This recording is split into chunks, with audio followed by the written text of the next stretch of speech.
안녕하세요. 저는 성격이 털털하고 무던하다는 소리를 자주 듣는 40대 후반 여성입니다.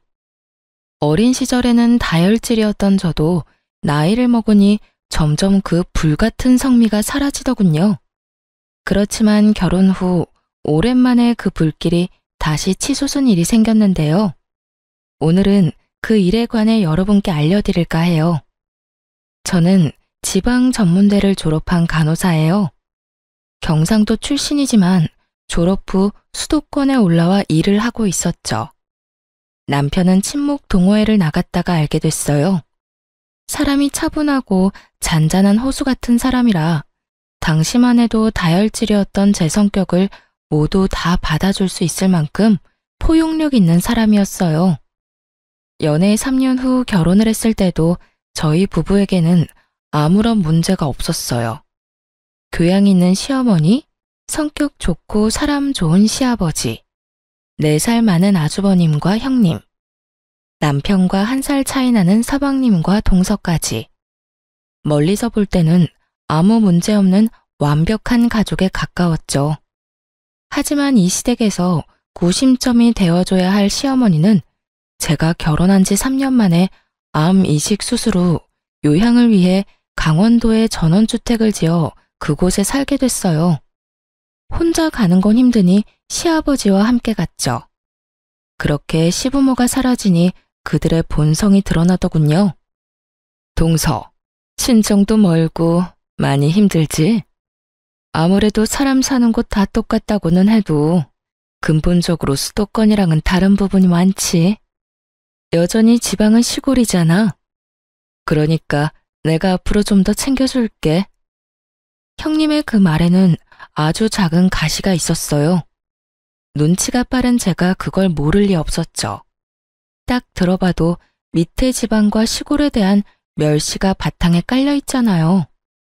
그렇지만 수도권에 오고 나서 간혹 이런 사람들을 만난 적이 있기 때문에 그러려니 하고 넘어갈 생각이었어요.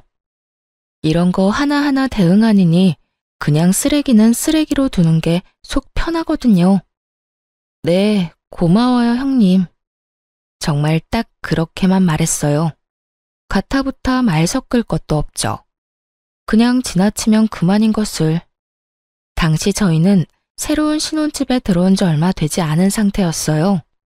결혼한 지 3년이나 됐지만 괜찮은 집을 찾을 수 없고 아무래도 돈이 좀 모자라서 2년 반 정도 제 자취방에서 살면서 돈을 모으고 있었거든요.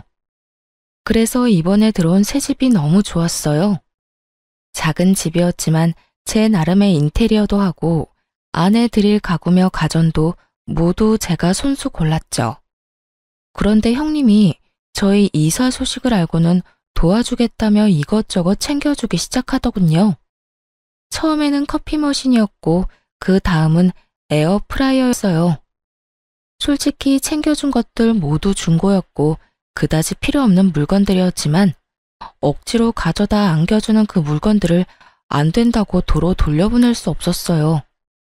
솔직히 그 사람 평소 행실이야 어떻든 챙겨주고자 한 건 아주버님 생각이었을 수도 있으니까요. 게다가 성의를 무시하는 것도 좀 그랬어요. 좋은 의도라고 생각하기로 했죠. 그런데 뒤로 갈수록 좋은 의도가 아닌 것 같더라고요. 그러다가 결국 일이 터졌죠. 동서, 이거 받아. 내가 저번에 동서 집에 가보니 밥솥이 4, 5인용이더라고. 우리 집 밥솥은 10인용이니 손님 많이 왔을 때도 덜 불편할 거야. 계속 쓰고 있기 그렇잖아. 저희한테 주시면 형님네는요? 10인용이면 저희야 좋기는 한데 살짝 거부감이 생겼어요. 솔직히 여태 형님이 챙겨준다고 해서 받은 것들은 상태가 썩 좋지 않았거든요. 커피 머신, 토스트기, 선풍기, 에어프라이어, 튀김기. 거의 대부분이 본인이 쓰다가 준 것들이었어요. 처음 한두 번은 깨끗하게 해서 주는 것 같더니 그 뒤부터는 점점 먼지 쌓인 것 그대로 주더군요. 게다가 거절할 틈도 없이 무조건 가져와서 안겨주니 받지 않을 수도 없었고요. 여하튼 또 그런 일이 생길까봐 저도 마음 졸였죠. 얼마 전에 친정에서 밥솥을 하나 해왔어. 기존에 쓰던 것도 몇 개월 안 됐으니 동서한테 줄게. 어차피 이것저것 많이 아끼고 있지? 아, 고마워요, 형님. 그렇지 않아도 곧 태어날 아이를 위해서라도 밥솥은 큰 걸로 살까 고민했어요. 챙겨주시면 잘 쓸게요. 솔직히 몇 개월 전에 샀다는 이야기에 이번에는 좀 다르겠구나 하고 생각했어요. 사실 저희 집에 있던 밥솥은 제가 자취하면서 쓰던 것이거든요. 집 사는데 돈을 다 끌어모았던 터라 돈이 많이 모자라서 자취할 때 썼던 것들 중에 쓸만한 건 여전히 쓰고 있는 형편이었어요. 혼자 살 때야 작은 것도 괜찮았지만 결혼을 하고 나니 입도 늘고 간혹 손님이 오면 밥하기 애매하더라고요. 그래서 저는 너무 고마워했죠. 그래, 없는 형편에 이것저것 가릴 틈이 어딨겠어? 우선 아끼고 봐야 살림에 보탬이 되지 않겠어? 그러니까 밥솥 살 생각 말고 그 돈으로 고기나 더 사 먹어. 어차피 서방님이랑 동서 둘이 벌어서 돈 되는 일도 없잖아. 뭐 지방에서야 둘이 번 정도면 잘 먹고 잘 살 수 있었을 텐데 여기는 좀 다르지. 그 정도 월급 누구 코에 붙여? 그러니까 아끼고 살아. 내가 이렇게 도와주잖아. 피식 웃으며 꺼내는 형님의 말에 묘하게 기분이 더러웠어요. 하지만 이번만은 버리지도 못하고 저희 집 구석에 쌓인 형님이 준 물건과는 다를 거라는 생각이 들었죠. 그렇게 고마움의 인사를 전하고 집에 돌아왔어요. 그날은 바빠서 열어보지도 못하고 잤어요. 다음 날이 남편 강원도 가는 날이었거든요. 저는 당직이 있어서 가지 못하고 남편 집만 싸줬어요. 하룻밤 자고 온다고 했거든요. 당직을 서고 집에 오니 남편은 이미 강원도로 떠났더군요. 그리고 저는 전날 받아온 밥솥을 꺼냈어요. 밥솥은 대형 브랜드 물건으로 작년 모델이 맞긴 했어요. 그런데 밥솥을 확인하다가 열이 확 오르는 걸 느꼈어요. 뚜껑 닫히는 부분에 있는 이음새 중 한쪽이 깨져서 잘 닫히지 않는 걸 발견했거든요. 물론 그뿐이면 차라리 다행이었어요. 제품 뒤쪽에 있는 물바지에는 얼마나 오랫동안 안 씻었는지 곰팡이가 가득 펴 있었고요. 무엇보다 안쪽 뚜껑을 열어보니 증기 빠져나가는 곳에 덕지덕지 묻어있는 변색된 오염물들이 보다가 진짜 토할 뻔했어요. 저는 여태 형님이 준 물건들을 떠올렸어요. 이건 아니다 싶었죠. 솔직히 여태 받아온 것들 모두 하자가 있었거든요. 결국 안 되겠다 싶어 형님에게 전화를 했어요. 형님, 전화통화 괜찮으세요? 밥솥 써봤어? 잘 되지? 조금 문제가 있는 곳이 있지만 그래도 동서 상황이면 그것도 감지덕지지. 안 그래? 다 알고 보낸 거더라고요. 실수였거나 모른다고 했으면 다음부터는 이런 거 안 줘도 된다고 이야기만 하고 끊을 생각이었거든요. 설마 문제 있는 거 알고 보내신 거예요? 형님, 제가 여태까지 아무 말 안 했는데 정말 너무하시네요. 여태껏 챙겨주신다면서 저한테 말도 없이 가져와서 주신 것들 다 문제 있는 제품들이었어요. 깨끗하지도 않았고요. 제가 달라고 하지도 않았는데 그딴 쓰레기 건네주고 선심 쓰듯 착한 척 하시는 거 솔직히 기분 더럽거든요. 이번에도 마찬가지예요. 동생 내외에게 선심을 쓰고 싶거든 물건 상태가 어떤지 확인은 하고 보내셔야죠. 뭐? 동서, 지금 그게 나한테 할 말이야? 내가 동서 생각해서 준 거잖아. 그리고 막말로 싫다고 했으면 내가 안 줬겠어? 공짜 좋아해서 다 받아간 건 동서지. 제가 공짜를 좋아해서 받아갔다고요? 상대방 성의를 무시할 수 없어서 받아간 거라고요. 지금 그 물건들 한 번도 안 쓰고 구석에 처박혀 있고요. 그리고 다짜고짜 가져와서 안겨주면 거절하지 말라는 소리랑 뭐가 달라요? 그것도 어른들 가족들 있는 데서 그러시는데. 아니, 동서는 차례 줘도 난리야. 얻어 쓰는 주제, 그럼 새 것처럼 반짝거릴 거라고 생각했어? 웃기네. 동선의 집이 능력 안 돼서 그런 거 해올 형편 못 되는 거면 동서 본인을 탓해야지. 그래서 누가 그렇게 없는 사람처럼 하고 있으래? 없어 보이니까 내가 안 쓰던 거 다 챙겨준 거잖아. 솔직히 말씀하세요. 그거 폐기물 버리는데 돈 아까워서 우리 집에다 버린 거 아니에요? 선심 쓰는 척 할 수도 있고 돈도 아끼고 딱 봐도 폐기물인데. 말 다 했어? 동서 그렇게 안 봤는데 사람 참 아나무인이네. 당돌하게 윗사람한테 전화해서 이러는 것도 웃기고. 내가 동서 친구야? 화났는 일 있으면 막 화내도 되는 그런 친구냐고. 그런 일이 있더라도 좋게 말하면 되지 왜 전화 와서 사람 기분 상하게 난리야? 시골에서 올라와서 아무것도 모르는 것 같아 챙겨주려고 했더니 호강에 겨워서는. 필요 없으면 다 버려. 누가 뭐래? 네, 알겠어요. 그럼 제가 알아서 다 버릴게요. 그러고 전화를 탁 끊어버렸어요. 주변을 둘러보니 쌀을 담았던 아대자루가 보이더군요. 시골에 농사 짓는 친척분이 보내주신 쌀 포대였는데 여기까지 오느라 여기저기 찢어지고 더러워졌지만 물건 넣는 데는 별 문제 없어 보였어요. 저는 그 포대자루에 형님이 줬던 물건을 싹 다 넣었어요. 준 성의가 있어서 무시하지는 못했지만 쓰기에는 더러워 한 번도 써본 적은 없던 쓰레기들을요. 그리고 포대자루를 질질 끌고 차에 실었어요. 버려달라니 그 말 그대로 해줄 생각이었어요. 하지만 제 집은 아니었죠. 저는 형님 집으로 차 타고 열심히 달렸어요. 그리고 꽤 오래전에 형님이 알려준 아파트 현관 비번을 눌렀죠. 바뀌지 않았던 건지 열리더군요. 그리고 엘리베이터를 타고 올라가 형님 집 문 앞에 그 포대자루를 놔두고 나왔어요. 제 것도 아니고 사용한 적도 없는데 왜 제가 제 돈 주고 버려야 하나요? 버려달라는 사람이 버려야죠. 그렇게 집에 와서 개운한 마음으로 쉬는데 아주버님에게서 전화가 왔어요. 네, 아주버님. 어쩐 일이세요? 그이랑 강원도 가신다고 들었는데요. 아니, 재수씨. 한 가지만 물어보려고 전화했어요. 혹시 우리 와이프가 재수씨한테 준 물건들 상태 확인된 거 사진 있습니까? 아, 그거요? 그럼요, 있죠.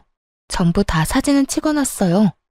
혹시라도 나중에 버렸을 때 왜 버렸냐고 화내시면 들려드릴 말은 있어야 하잖아요.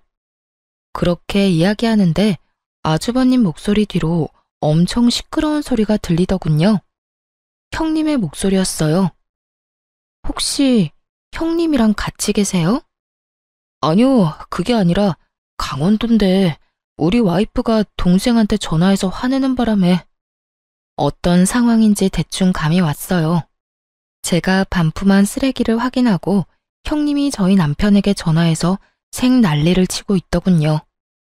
게다가 그 목소리는 남편의 스피커폰을 통해 시부, 시모, 아주버님이 계신 그 자리에 모조리 다 흘러들어갔고요. 남편이 말할 틈도 주지 않고 오디오를 꽉꽉 채우는 형님을 보며 자기 무덤 열심히 파고 있구나 하는 생각이 들었어요. 속으로 진짜 고소했거든요. 교양 있는 척, 착한 척, 사람 지방 출신이라고 돌려가는 형님이 곧 망가질 생각을 하니까요. 역시나 그때 제가 보낸 사진을 본 것인지 시모 목소리가 들렸어요. 아니, 밥솥 상태가 이게 뭐냐? 아, 그게 말이에요. 저희가 사용하던 걸 급하게 주느라. 애미야, 너희가 동생 챙겨주는 거 뭐라 하는 거 아니다. 다만 챙겨줄 거면 욕 얻어먹을 짓은 하지 말아야지.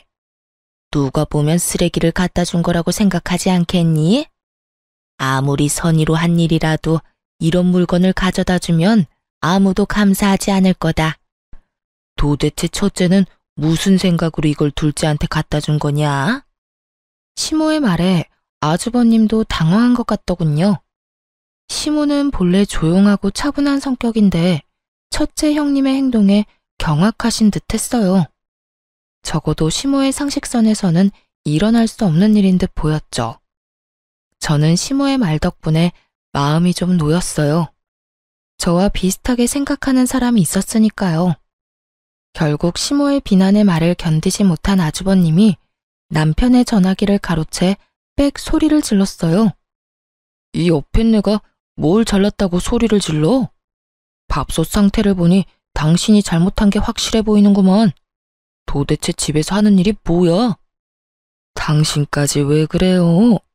없이 사는 둘째 서방님 도와주는 게 뭐가 문제예요? 당신도 쓸데없이 자리만 차지하는 물건 처분할 수 있다고 좋아할 때는 언제고? 내가 언제 그런 말을 했어?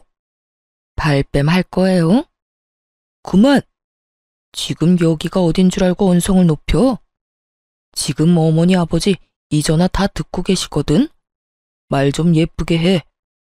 지금 하고 있는 이야기가 모두 시부모 귀에 들어갔다는 걸 알자마자 형님은 급격하게 아무런 말도 하지 않았어요.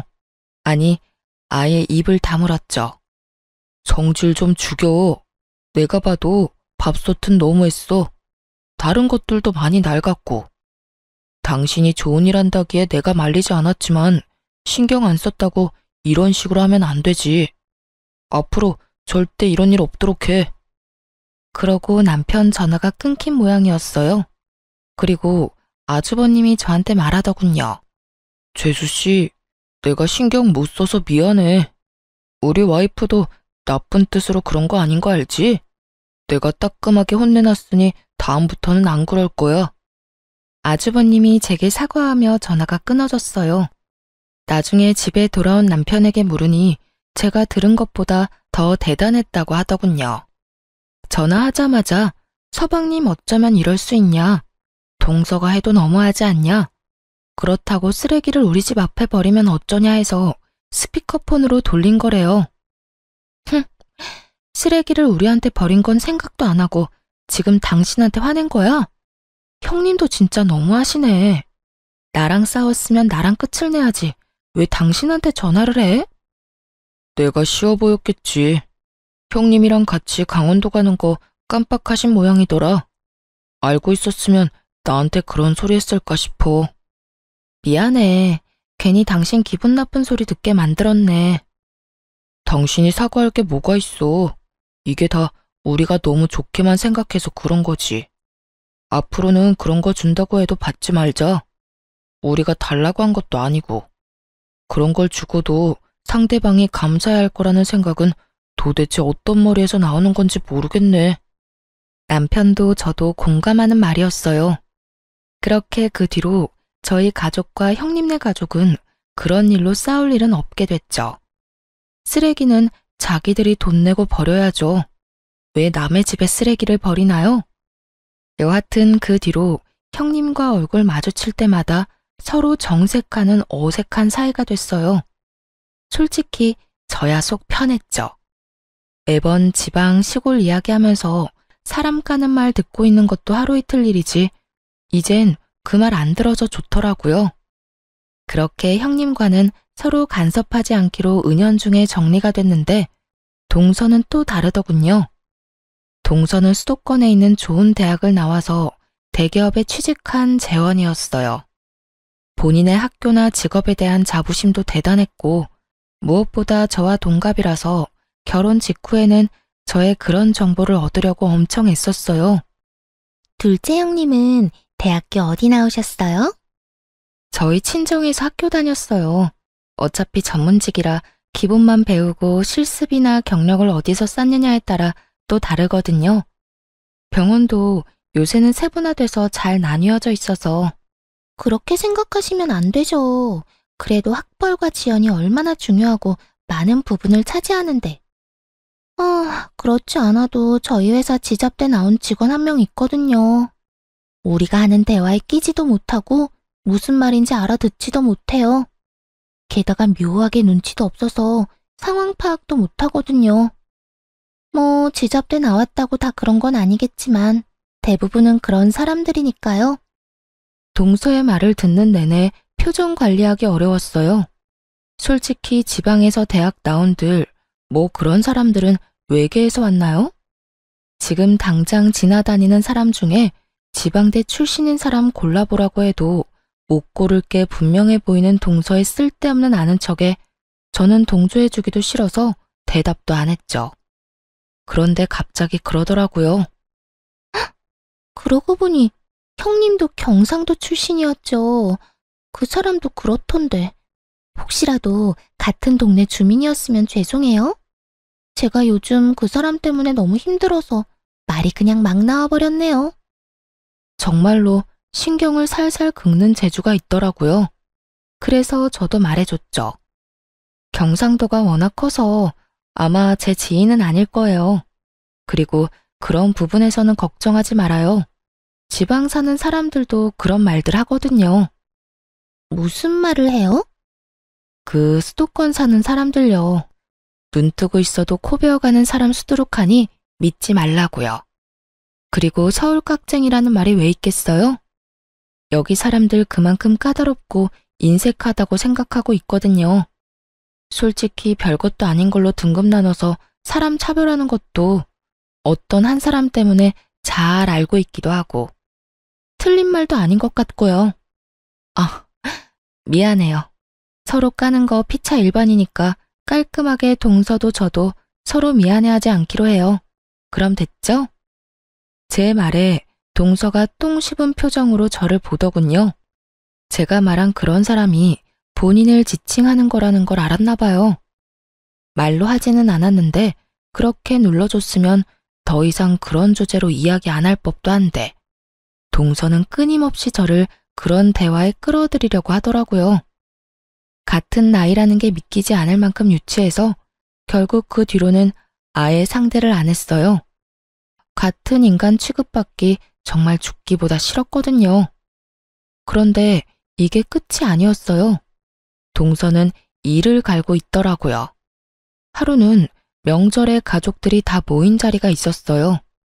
저와 동서는 같은 나이인데다가 아들 나이도 똑같거든요. 둘 다 당시에는 고등학교 1학년이었죠. 동서가 슬슬 시동을 걸더군요. 어머님, 우리 첫째 요즘에 칭찬 좀 해주세요. 세상에, 이번에 전국 학력평가라는 시험을 쳤는데 우리 아들이 세상에 거의 대다수 과목이 2등급이더라고요. 1등급이 제일 좋은 거고 아래로 8등급까지 있는데 거기서 2등급이면 진짜 잘한 거거든요. 누굴 닮아서 그런지 머리 하나는 똑똑해요. 대놓고 자식 학력 자랑하는 걸 보니 또 시작이다 싶었어요. 그런 동서 옆에서 저는 절대로 자식 성적 자랑은 안 했어요.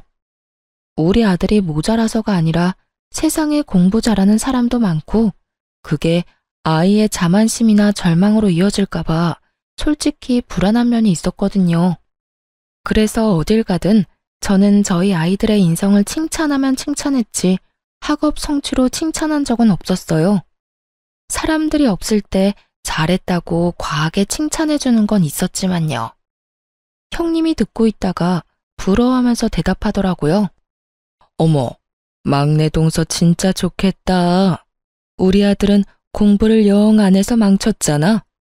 좋은 대학 졸업 못할 것 뻔하니까 그냥 대충 구색 맞추기로 대학 갔다가 졸업과 동시에 사업하는 제 아버지 밑에서 일 배우라고 하려고.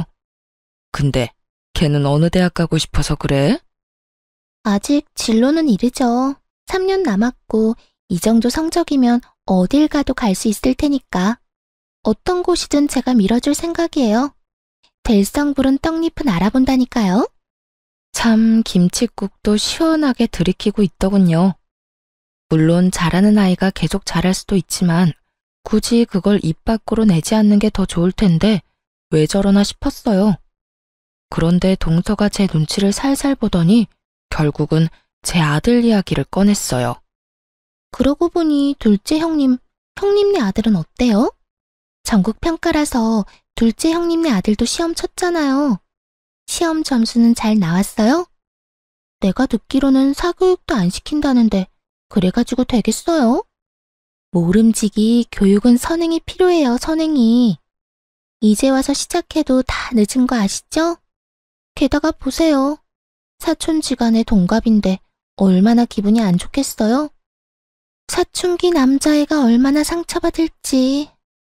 그래도 형님은 성적 같은 거 중요하게 생각 안 하잖아요. 그게 속 편할 수 있죠. 자식 앞날에는 크게 도움 안 되더라도 편하긴 하잖아요. 안 그래요? 정말 몰상식하고 속 끓는 소리 하는 데는 1인자더군요. 제가 한숨을 푹 쉬자 듣고 있던 시모가 동서에게 한마디 했어요. 막내야, 애들끼리 비교하는 거 아니다. 왜 경쟁의식을 부추기고 있어? 애들마다 특성도 다르고 잘하는 것도 다른데 왜 그거 하나로만 판단하니? 너한테 그게 중요하다고 해서 다른 사람에게도 중요할 거라고 생각하는 건 착각이고 오만이지. 애들이 듣기라도 했으면 어쩔 뻔했니? 어머, 죄송해요. 전 그런 생각은 못했네요. 그냥 학업 신경 안 쓰는 형님네가 너무 불안해서 저도 모르게 한 소리 해버렸네요. 죄송해요, 형님. 죄송하다고는 말하지만 눈빛에는 자기가 이겼다는 우월감으로 가득 차 보이더군요. 괜찮아, 동서. 내가 우리 아들 성적에 크게 신경 안 쓰는 건 맞는 말인데 뭐. 근데 그런 시험 있었다는 것도 몰랐네? 아들, 잠깐만 이리 와봐. 네, 엄마. 너 이번에 전국 학력평가? 뭐 그런 시험 친 거 점수가 어떻게 나왔니? 엄마가 잘 기억이 안 나네? 사실 알고는 있었어요. 우리 아들 성적이 잘 나온 거. 제가 엄마인데 왜 모르겠어요. 아, 이번에는 운이 좋았는지 전 과목 1등급 나왔어요. 저번에는 1, 2등급 섞여 있었는데 이번에 인강이 좀 도움된 것 같기도 해요. 어머, 그랬어? 잘했어, 잘했어. 지금 뭐 하고 있었어?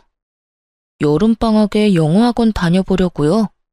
아직 1학년이라서 회화학원으로 다녀보고 싶어서 알아보는 중이에요. 입시나 시험 대비 영어는 2학년이나 3학년 방학에 들으면 될 것 같고 일단 좀 더 자연스러운 영어를 접해볼 생각이에요.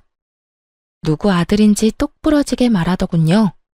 제가 말하지 않아도 아들은 자기에게 뭐가 필요한지 정확히 알고 있었어요. 물론 그렇게 계획적으로 키운 건 저였지만요. 아들을 방으로 들여보내고 꿀먹은 벙어리가 된 동서에게 제가 웃으며 말했죠. 우리 아들이 외탁을 한 것 같아요. 사실 여태까지 말씀드릴 일이 없어서 말 안 하고 있었는데 저희 부모님 두 분 다 교육직에 몸담고 계셨거든요. 오빠도 의사고 여동생도 변호사라. 솔직히 저희 가족 중에 저만 공부하는 거 별로 안 좋아했어요. 그런데도 우리 아들 머리 좋은 거 보면 아무래도 삼촌이나 이모 영향을 많이 받은 것 같아요. 제가 그렇게 말하자 시모가 고개를 끄덕이더군요.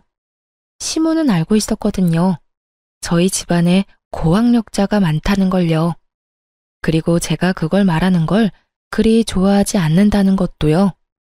솔직히 집에 잘난 사람 많으면 필연적으로 쭉정이 하나쯤은 생기고 그게 우리 가족 중에서는 저였거든요. 그렇다고 제가 사랑을 못 받은 건 절대 아닌데 상대적 박탈감을 많이 느꼈었죠. 그리고 아들이 커감에 따라 그 박탈감을 많이 회복했고요. 아들이 잘 되니 제가 잘 되는 것처럼 마음이 편안해졌으니까요. 어쨌든 자기 아들과 동갑인 제 아들이 실력이 더 좋다는 걸 알고 난 뒤 동서는 그 뒤로 학업과 관련된 이야기는 전혀 하지 않았어요. 세상에는 뛰는 놈 위에 나는 놈 있다는 걸 손수 몸으로 겪었잖아요. 제가 아들 성적 자랑 안 하는 건 이런 사태를 미연에 방지하기 위한 것도 있어요. 애 성적 자랑하다 상대방에게 발리면 그것만큼 쪽팔리는 것도 없거든요. 그것도 본인이 먼저 도발했다고 친다면 말이죠. 그렇게 저는 저와 맞지 않는 두 사람을 저와 멀리 떨어뜨리는 데 성공했어요. 남편과 헤어질 수는 없으니 그 사람들을 최대한 멀리하는 것 말고는 저의 내적 평화를 유지할 방법은 없었죠. 뭐 그건 그거대로 나쁘지는 않았어요. 명절, 부모님 생신 이런 때 제외하고는 거의 만날 일이 없으니까요. 그런데 어느 날 시부가 쓰러졌다는 연락을 받게 됐어요. 아파서 강원도에서 요양을 하고 있는 건 시모였는데 갑작스레 시부가 쓰러진 거죠. 뇌경색이었고 다행히 장보러 시내에 나와 있던 터라 일찍 발견돼서 병원으로 갈 수 있었어요. 다행이었죠. 최대한 골든타임은 지켰으니까요. 하지만 강원도에는 시모와 시부뿐이었고 시부가 다치니 요양 중인 시모가 시부의 간병을 해야 했어요. 물론 간병보험을 들어서 간병인을 쓰기도 했지만 모든 시간을 간병인이 봐주는 건 아니니까요. 게다가 좀 더 전문적인 치료를 위해서 시모는 서울로 시부를 옮기고 싶어 했어요. 결국 두 분 모두 강원도 생활을 간단히 정리해두고 서울로 올라오셨어요. 애초에 처음 강원도에 가실 때 서울에 가지고 있던 집을 팔고 갔던 건 아니었어요.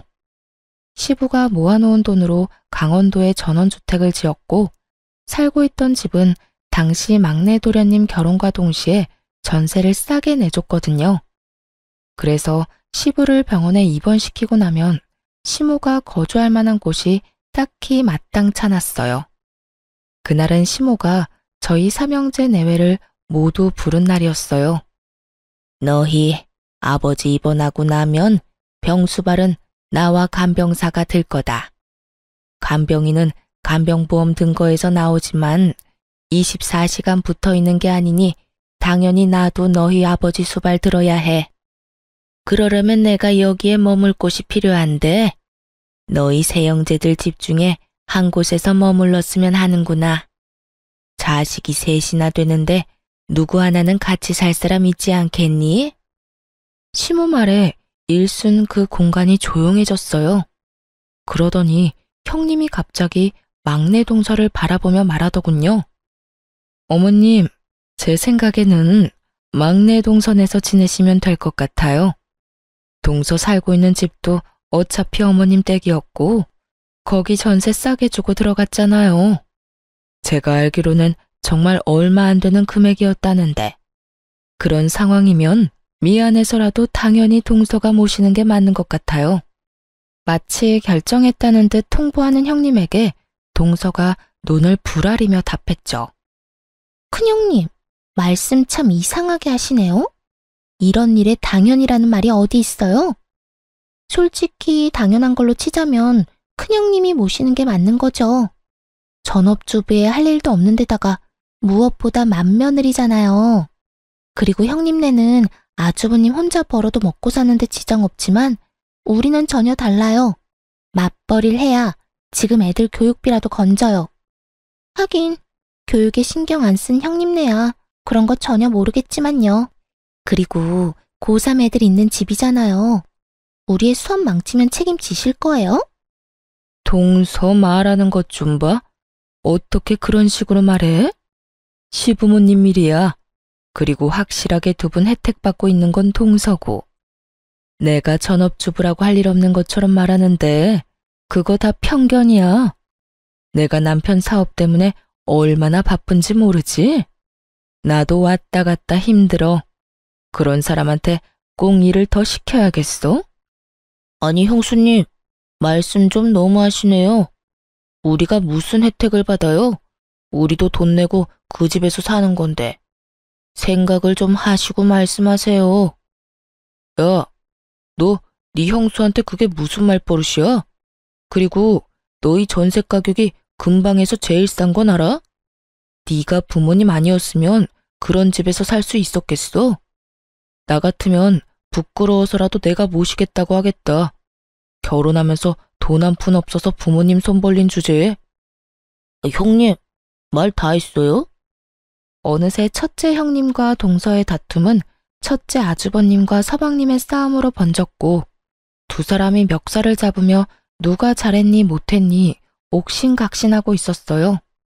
결국 누구 하나 피볼 것 같으니 남편이 깜짝 놀라 두 사람을 말리고 들었죠.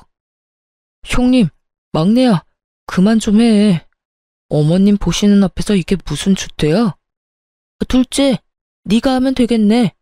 재수씨 간호사라 수발도 잘 될 거고 집에 무슨 일 생기면 처치도 빨리 할 수 있을 거 아니야. 그냥 너희 집에서 모시면 되겠네. 맞아. 형네가 모시는 게 맞는 거네. 간호사 며느리 뒀다 어딨어? 이럴 때 쓰는 거지. 그렇게 싸우다 우리 쪽으로 불통을 투하하더군요. 솔직히 현실성 없는 이야기라서 가만히 있었는데 결국은 우리 쪽으로 몰더군요. 솔직히 정말 하기 싫었어요. 환자 치료에 감정 노동까지 하는 간호사 일이 만만치 않다는 걸 아무도 모르더군요. 저도 일하고 난 뒤에는 집에서 손가락 하나 까딱하지 않고 쉬고 싶은 사람이었죠.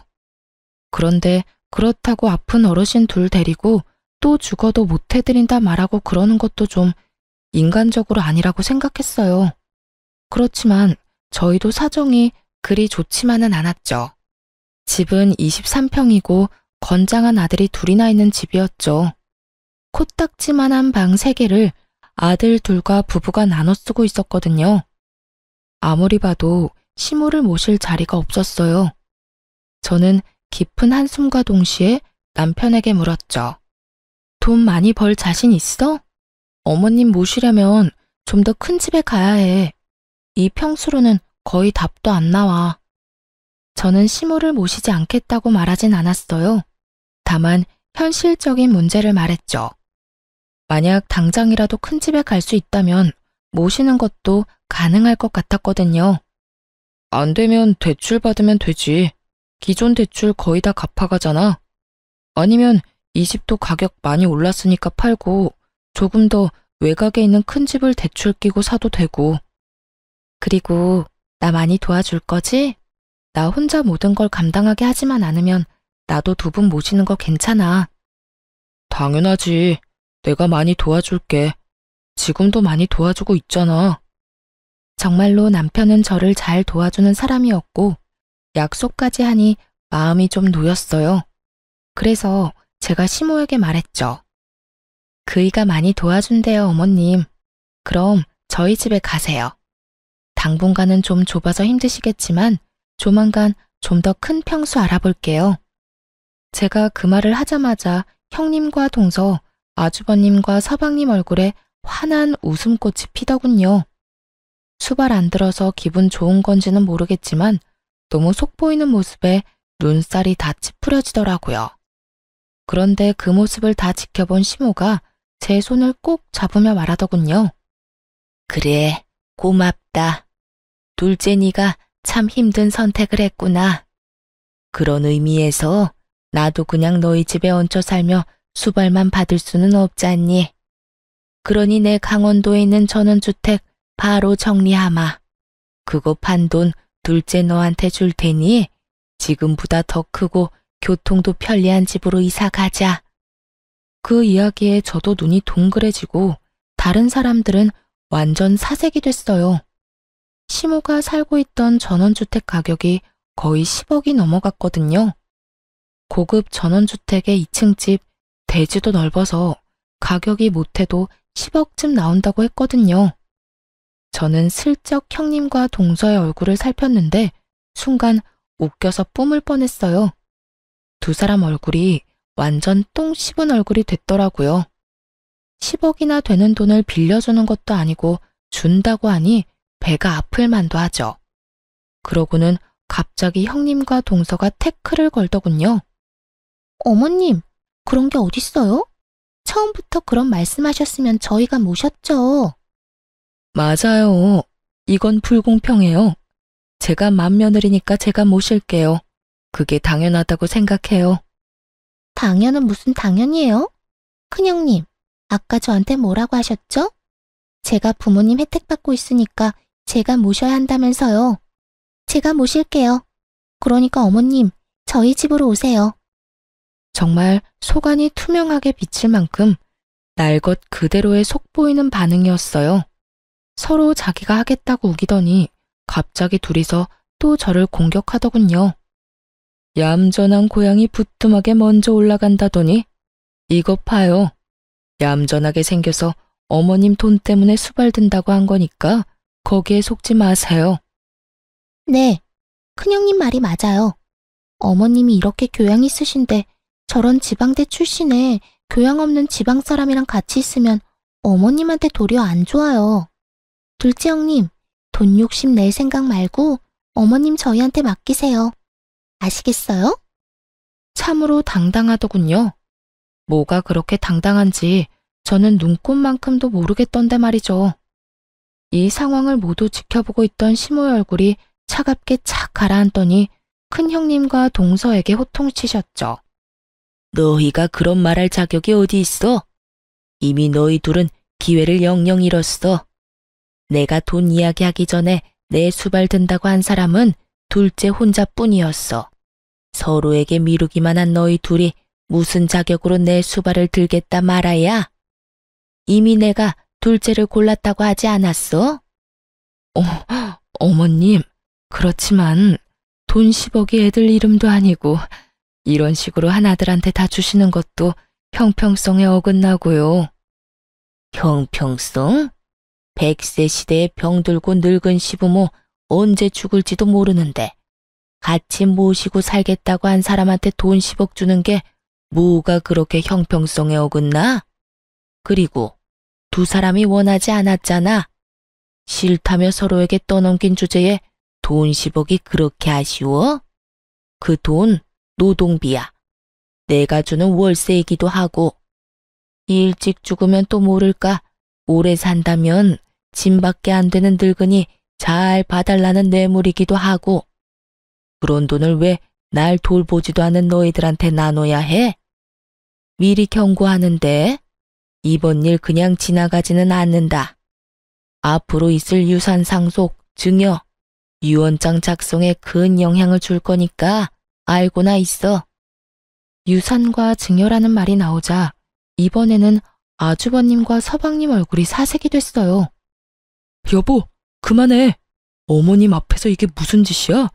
제발 처신 좀 똑바로 하라고. 당신도 제발 나대지 좀 마. 어머니가 어련히 알아서 잘하시려고 어서 둘째 형수님한테 사과해. 당신도 어서 사과해. 둘째 재수씨가 어머님 모신다잖아. 고맙다고 인사하고. 두 남편이 다그치자 결국 형님과 동서는 하기 싫은 표정이 역력한 채로 제게 사과의 말을 꺼냈어요. 강요로 점철된 들으나 마나한 사과를 듣고 저도 괜찮다고 말해줬어요.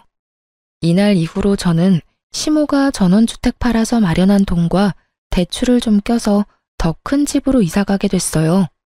큰 집은 방도 4개고 병원도 가까워서 시부모님 모시기에도 괜찮았죠. 집 이사를 한 지 반년 만에 시부가 저희 집으로 왔어요. 처음에는 어른 두 분을 모시게 돼서 집이 좀 예민해지지 않을까 생각했는데 생각보다 분위기가 좋더라고요. 서로의 영역도 터치를 안 하니 그것도 좋았고요. 제가 바빠서 못하는 부분을 어머님은 잔소리 없이 해주셨어요. 원래 그런 분이시거든요.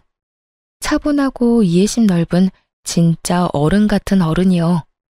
저도 항상 죄송해서 말씀드리면 돈 벌면서 육아도 잘하고 집안일까지 잘하는 완벽한 사람은 없다고 말해주셨어요.